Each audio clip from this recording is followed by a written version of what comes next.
Public servants, thought leaders, and experts from across Canada are reflecting on the ideas shaping public service, leadership, policy, governance, innovation, and beyond. This is the Review and Reflection series, produced by the Canada School of Public Service. Mel Cappe joined the Public Service of Canada in 1975 and held senior roles in the Treasury Board, Finance, and Consumer and Corporate Affairs. He later served as Deputy Minister at Environment Canada and Human Resources Development Canada. From 1999 to 2002, he was Clerk of the Privy Council and Secretary to the Cabinet.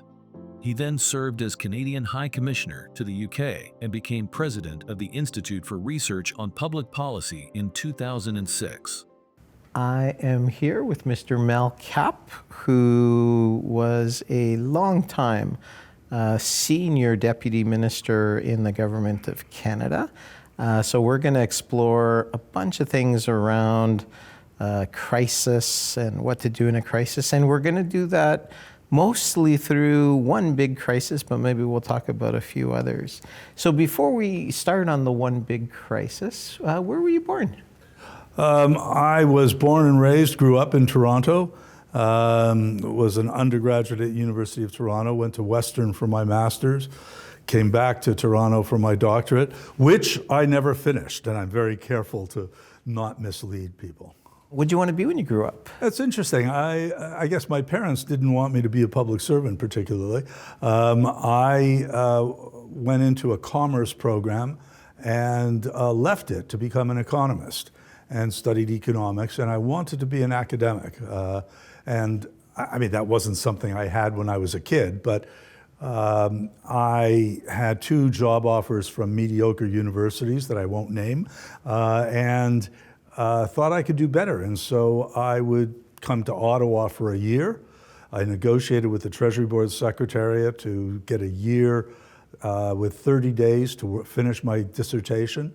And I got so turned on by the quality of the work and the people I was working with that when I left the government 30 years later, they still owed me those 30 days. It's quite remarkable when you're growing up in Toronto. Public official or bureaucrat is not something you ever think about, but here it's almost in the water. We're going to fast forward to a beautiful day in September 2001. Do you remember what the day was like before the events of the day began? Very, very firmly, I remember. I was in a meeting at 8 a.m. with Jim Carr, who at the time was the head of the Manitoba Business Council and went on to be a minister in the first Trudeau fils government, and he was Minister of Natural Resources. But he was a lovely man, and I got to know him a bit. We had a meeting, and about 8:30, the door swings open and my executive assistant, Ariel Deluya, storms in and says, "You've got to come and see this." And I thought, Ariel, this is rude. You can't just storm in like in the middle of a meeting. What's going on? And I went out and saw he was right. He should have stormed in. I watched part of the video and I came back in, or not the video, but the television, and came back in and said, "Jim, I'm afraid the meeting's over." And so, like the rest of us, you saw it on TV first. Yes.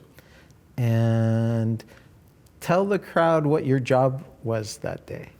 Well, I was Clerk of the Privy Council, Secretary to Cabinet, Head of the Public Service. Being Head of the Public Service is written in statute.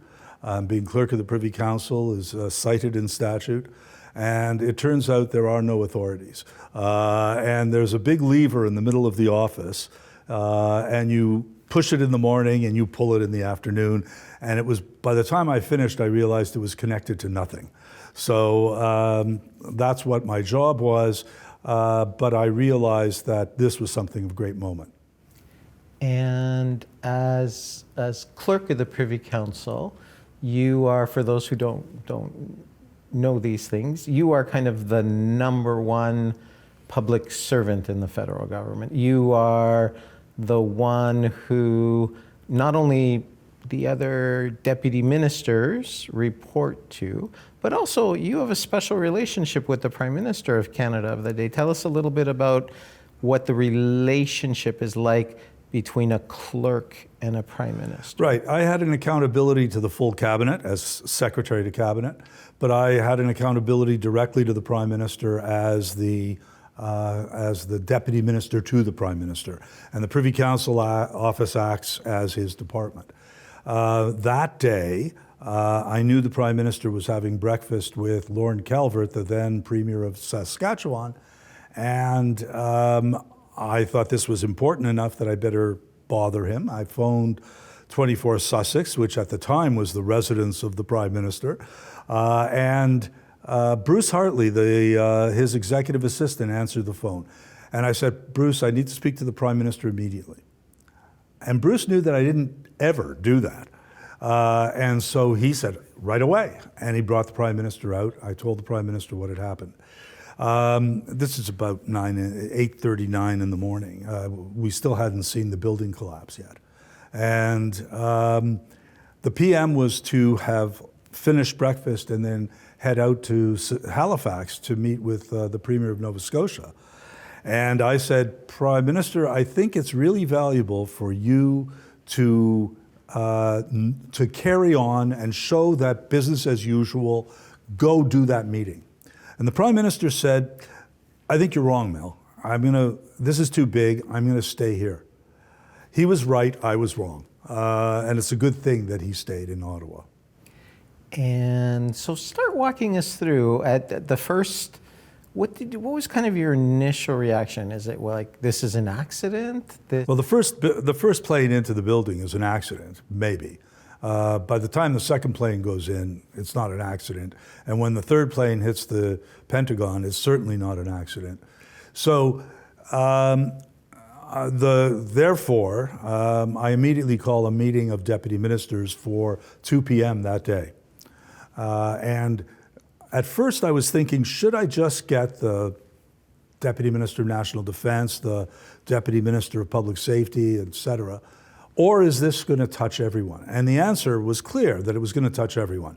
If you were responsible for agriculture and you're worrying about exports, the border's going to get closed, everybody has to be in the room.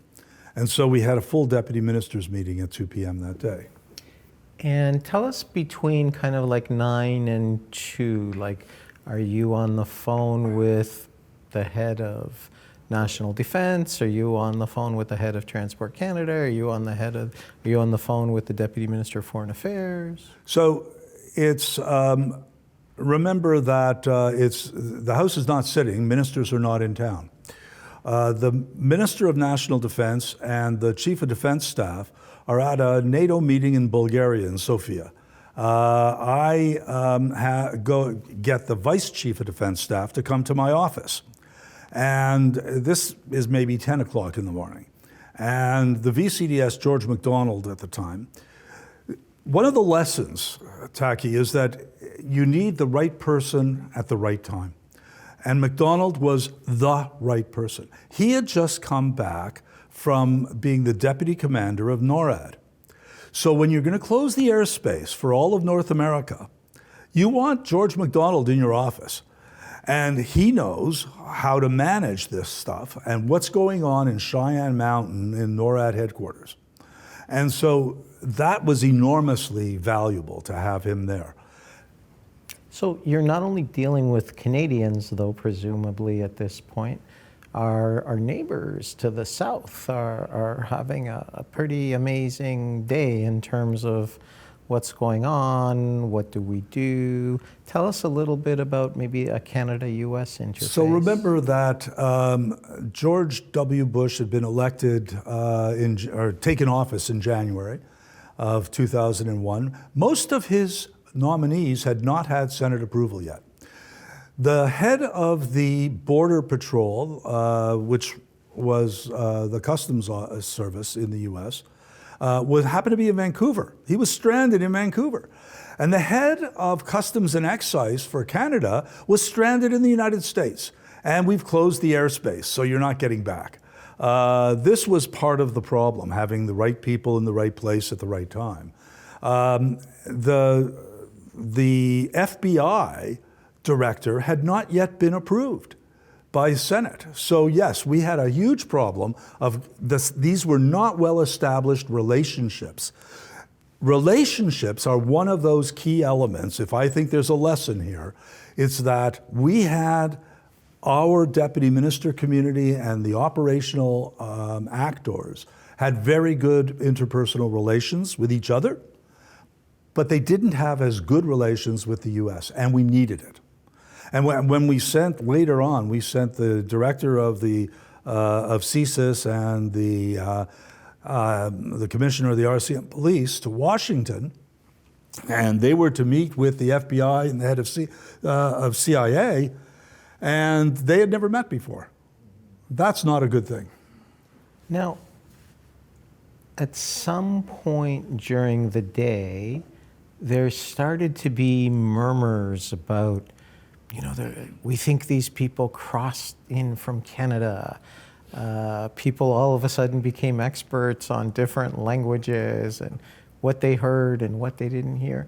Talk to us a little bit about that, because you've got the actual thing that you're dealing with, but you're also dealing with a narrative that is starting to take place in certain circles. So let me talk about languages for just a minute. It turns out the NSA is unequivocally, the National Security Agency of the US, unequivocally the most important signals intelligence agency in the world. Communications security establishment has many more language experts. And we became a translator of NSA intercepts. And that was an important relationship. And that was a Canadian strength. So for what it's worth. Your point, though, about the rumor mill, and it would be much worse now with social media, but that was huge. So Hillary Clinton, in the Senate, Senator Clinton, made a point that these people had come in from Canada. Michael Kurgan is our ambassador in Washington, and he goes to visit with Senator Clinton, and he says, look, these people were admitted by your country from Saudi Arabia. They did not come from Canada. Her answer was, but they could have. That was a dreadful moment because she continued to blame Canada, almost like South Park. So at some point, kind of the initial fog of war ends. And tell us, what time did you go to sleep that night? When did you finally say, all right, tomorrow's another day? So two elements of that. The first is, I mentioned that ministers are not in Ottawa. The Deputy Prime Minister, John Manley, is actually on an aircraft coming in from London over the Atlantic and is about to be turned back to Heathrow. We want Manley in Ottawa. How do we get him in to have that one plane, continue to fly to Ottawa and not get blown out of the sky by an F-18 in the United States? And we did that. Manley, the pilot knows that he's got the Deputy Prime Minister in business class, and he goes back and invites him into the cockpit and says, I want you to listen to this. And so Manley listens to air traffic control talking about grounding all the aircraft and all. And the plane continues and lands in Ottawa. It was actually a flight to Toronto. It gets diverted to Ottawa, and Manley is there. So it was very important that we had the ability to do that. And again, George MacDonald, General MacDonald, was valuable in giving us a judgment that, yes, we can do that.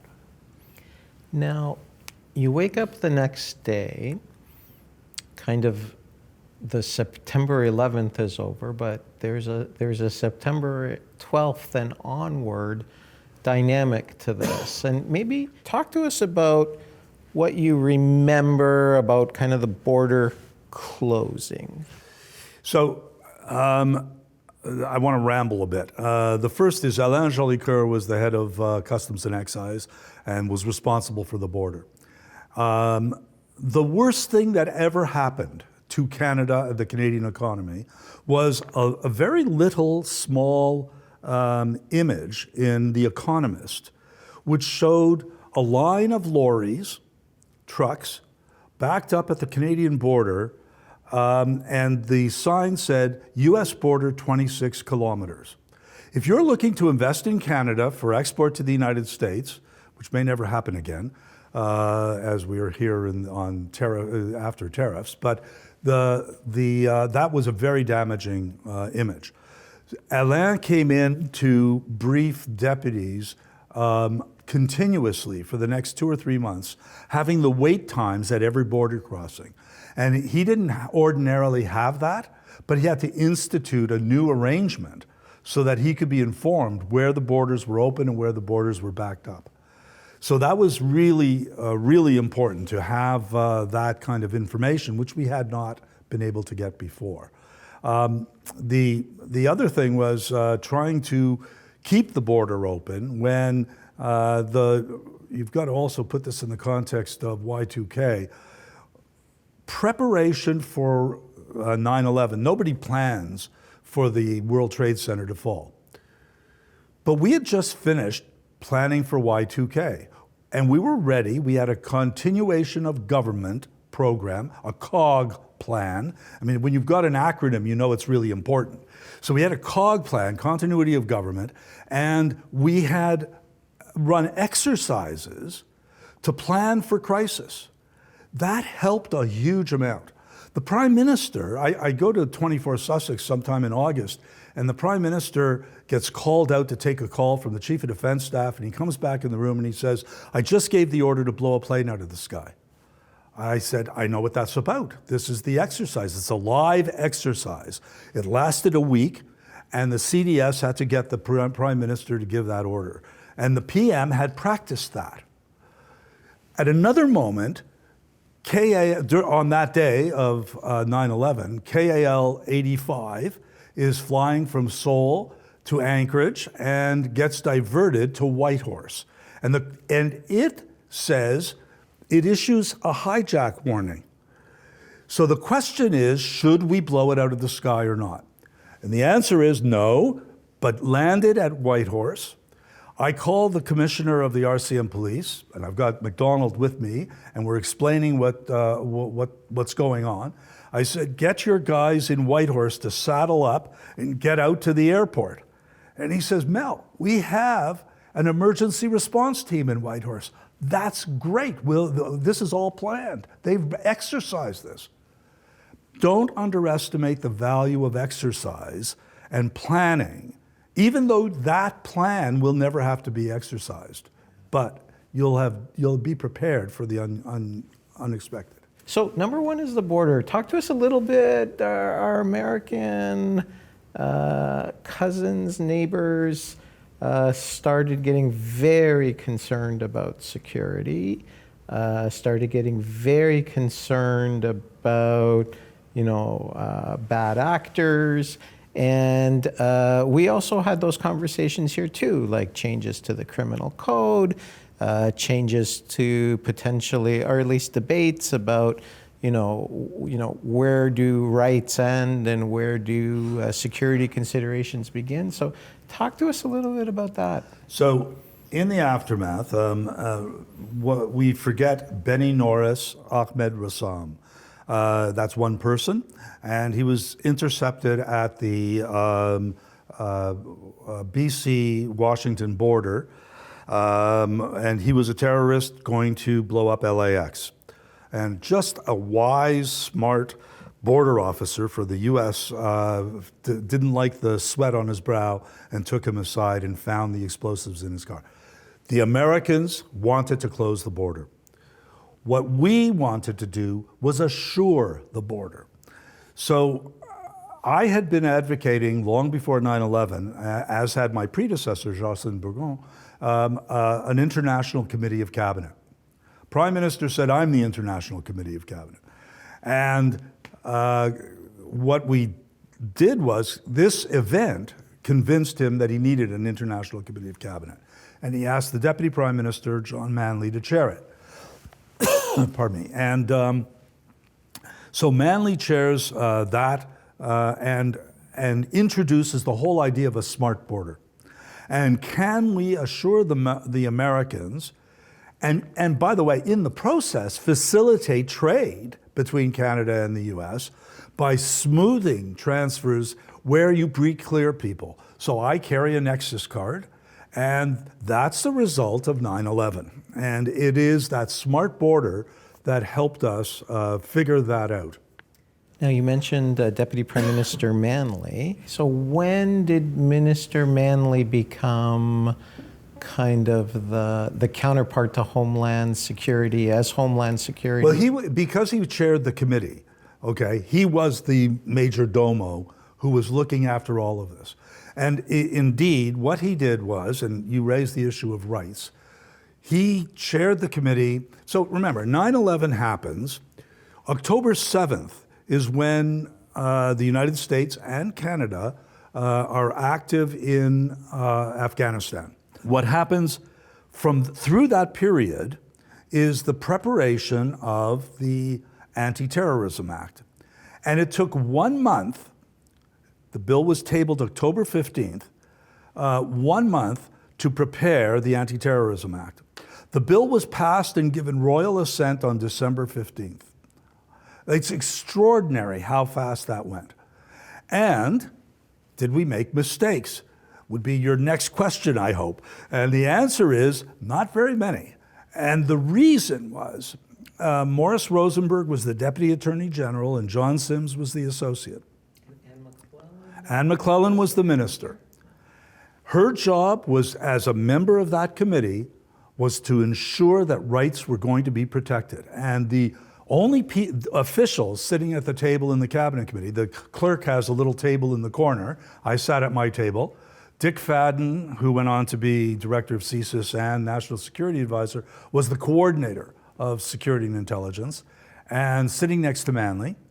And the only other official at the table was Morris Rosenberg or John Sims, the Deputy Attorney General. And their job was to say, no, you can't do that. Rights are going to be affected. And as a result, I think the ATA C-36 in that year was very successful, and we were quite well protected, and we have been since. So let's do one more kind of factual thing before we get into a little bit of the lessons more overtly and the philosophical things and the things for the people watching this video. There was also kind of I'm not sure it was called a budget at the time, but there was a pretty big economic statement that I think in retrospect the government called a budget. And that was December 10th, something like that. And there was a lot of spending there. Talk to us a little bit about what you remember about that document. Sure. So when I was Deputy Secretary in the Treasury Board, Paul Tellier was clerk.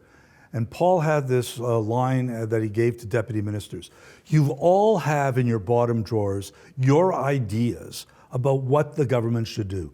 Now is the time to pull them out. And Rob Wright was the Deputy Secretary Plans, and Kevin Lynch was the ADM Fiscal, and Mel was the DepSec Programs in Treasury Board. And the three of us, and so Tellier tells every deputy minister, this weekend, you're going to come in and give these three guys your best ideas of where to cut. All the deputies come in and they say, oh, you should cut that guy's budget.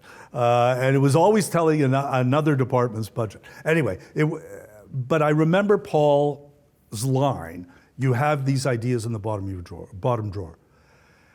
And I used that line with the deputies, and I said, you've all been working and preparing ideas and doing some policy development.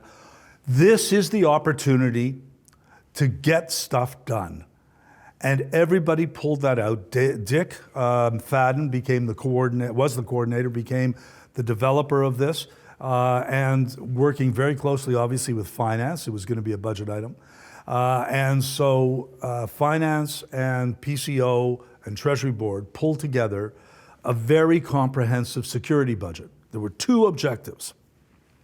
One was to improve the security of Canadians, And the other was to convince the Americans that we were improving their security as well. So now let's talk a little bit about kind of lessons. I think one we've already touched about.